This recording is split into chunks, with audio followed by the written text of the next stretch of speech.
Pessoal, olha, nós chegamos já agora no final da tarde em Ardenitz, ao lado aqui, às margens do Rio Jordão. É lógico, pessoal, esse não é o Rio Jordão dos tempos bíblicos, já mudou muita coisa, essas não são as mesmas águas que Naamã entrou, nem que Jesus entrou, mas o lugar aqui é simbólico. O Rio Jordão que começa lá no norte, no Monte Hermon, vai correndo e vai desaguar lá no Mar Morto, é o principal rio aqui da região, rio que divide Israel norte ao sul, e é a marca de eventos muito importantes no Antigo Testamento. Por exemplo, a primeira travessia que o povo vai fazer para sair do deserto para a Terra Prometida é aqui no Rio Jordão, onde as 12 tribos ultrapassaram e aconteceu um milagre das águas de cima, elas se dividirem das águas de baixo. O povo passou com pés enxutos, eles rolaram 12 pedras e formaram um monumento em Gilgal, marcando a entrada na Terra Prometida. Lugar também onde Naamã, ele foi banhado 7 vezes e foi limpo da sua lepra. E também, lógico, no Novo Testamento, um local importantíssimo, porque é o rio onde Jesus Cristo ele foi batizado, onde João Batista teve o seu ministério de batismo, de pregação, de arrependimento. Provavelmente, a partir dali, muitos cristãos utilizaram o mesmo rio para se batizarem. É símbolo de vida aqui, é símbolo espiritual no Antigo Testamento, de entrada. E também a gente usa até essa expressão, né? Atravessar o Jordão, para simbolizar a entrada na vida eterna, para a entrada na glória. Por isso é um rio muito importante, um rio aí que você está vendo que é calmo, plácido. Aqui temos muitos visitantes que aproveitam para renovar batismos, igrejas que batizam por imersão, enfim, um lugar muito legal, que vale a pena conhecer e que com certeza vai marcar aí a sua vida.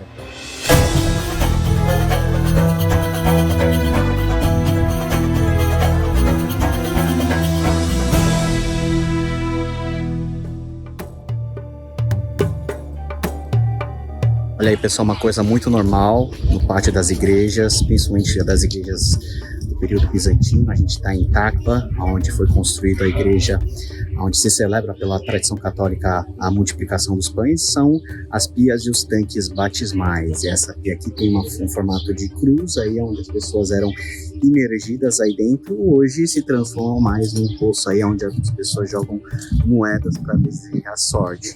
Mas a questão do batismo era muito importante, principalmente na igreja primitiva, e existiam utensílios como esses que facilitavam o trabalho para o batismo, mas também colocavam aí uma certa importância nesse sacramento, que é o sacramento de ingresso, tanto nas visões católicas como também nas visões nossas protestantes, com nuances teológicas diferentes, com efeitos diferentes, mas é o rito de entrada para a comunidade cristã.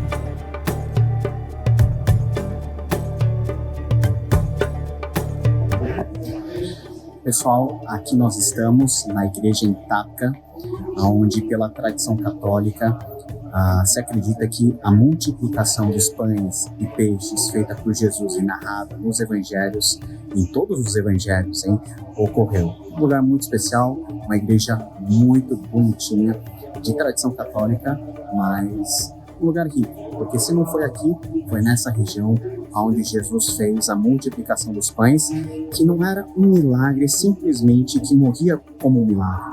Era a indicação de que Jesus era o pão da vida, que Jesus é o verdadeiro alimento. Nós estamos nessa igreja, nesse lugar, pensando, imaginando como teria sido aquele dia em que Jesus partiu o pão, distribuiu os peixes e milhares de pessoas foram alimentadas.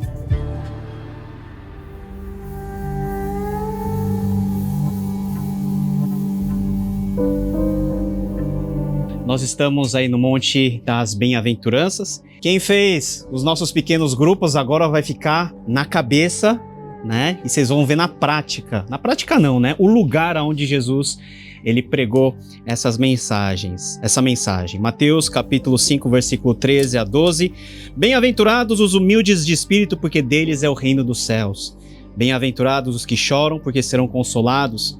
Bem-aventurados os mansos, porque herdarão a terra. Bem-aventurados os que têm fome e sede de justiça, porque serão fartos. Bem-aventurados os misericordiosos, porque alcançarão misericórdia. Bem-aventurados os limpos de coração, porque verão a Deus. Bem-aventurados os pacificadores, porque serão chamados filhos de Deus. Bem-aventurados os perseguidos por causa da justiça, porque deles é o reino dos céus. Bem-aventurados sois quando por minha causa vos injuriarem e vos perseguirem, e mentindo disserem todo o mal contra vós. Regozijai-vos e exultai, porque grande é o vosso galardão nos céus, pois assim perseguiram também os profetas que viveram antes de vós. Amém. Pessoal, nós estamos na chamada Igreja das Beatitudes. As Beatitudes são as referências às bem-aventuranças que nós acabamos de ler em Mateus. Aqui é a região de Cafarnaum, como nós já vimos, e foi na beira do mar da Galileia que o nosso Senhor Jesus pregou não somente essa mensagem que nós lemos, mas todo o conteúdo do capítulo 5, 6 e 7, aquilo que nós chamamos de o Sermão do Monte. Os irmãos entendem porque é um monte, né? Nós estamos no cume aqui de um dos montes. O povo provavelmente ficava sentado, escutando o que o Senhor Jesus queria falar. Desde o século IV, esse lugar é um ponto de peregrinação. Os bizantinos, os cristãos bizantinos também passavam por aqui e eles já consideravam esse lugar como um local onde Jesus possivelmente fez essa pregação. Indicar local é muito complicado, porque a gente não tem uma plaquinha que Jesus deixou e assinou. Não tem o Instagram na época. Mas a gente vê pela própria tradição, e alguns lugares são lugares que relativamente são certos que Jesus esteve. A igreja que os irmãos estão vendo aqui foi construída em 1938, né? E a arquitetura evoca elementos da pregação de forma visual. Veja que ela é uma igreja octogonal, ou seja, tem 8 lados, e cada uma representa as virtudes presentes aqui nessa parte das escrituras que nós lemos. E os irmãos vão perceber que ao entrar, cada lado tem uma janela, e na janela nós temos os textos de cada bem-aventurança escritas em latim. Quando os irmãos também entrarem, o piso da capela, né, ao redor do altar representa as 7 virtudes que nós temos resumidas na justiça, amor, prudência, fé, fortitude, esperança e temperança. Todo o ambiente aqui foi construído de alguma maneira para evocar as bem-aventuranças, as virtudes, a ética daquilo que é a ética do reino de Deus. Veja que quando Jesus ele ensina aquilo que ele disse no Sermão da Montanha, nas bem-aventuranças, nós temos uma lógica muito diferente da lógica do mundo. E também muito diferente da própria prática e da lógica dos religiosos da época. Nós trabalhamos muito na base do se Deus me der isso, eu dou aquilo. Eu preciso sair sempre no lucro, eu preciso sempre ser abençoado. Mas veja que as bem-aventuranças, elas começam dizendo algo que nos deixa desconfortável. Bem-aventurados são os humildes de coração, porque deles é o reino dos céus. Essa palavra humilde retoma a ideia daquele que é pobre. Pobre no sentido material, mas também pobre no sentido espiritual. Olha só, Jesus diz que quem é feliz, bem-aventurado, são aqueles que choram. Por quê? Porque a felicidade não está no choro. A felicidade está no consolo. Só pode esperar o consolo de Deus e só pode experimentar o consolo de Deus quem antes já teve a sua experiência da noite mais escura da alma. Todos nós passamos por isso, mas Jesus, ele é aquele que nos consola com a verdadeira consolação. Aqueles que são mansos, ou seja, aqueles que não são irados, aqueles que não querem tomar a justiça com as próprias mãos, mas como Jesus são mansos e humildes, eles herdarão a terra. Ou seja, aqui no mundo, a gente é ensinado a batalhar, a ser voraz, e com os dentes à mostra para vencer. Jesus diz que o reino dos céus é daqueles que são mansos. Os misericórdios vão alcançar misericórdia.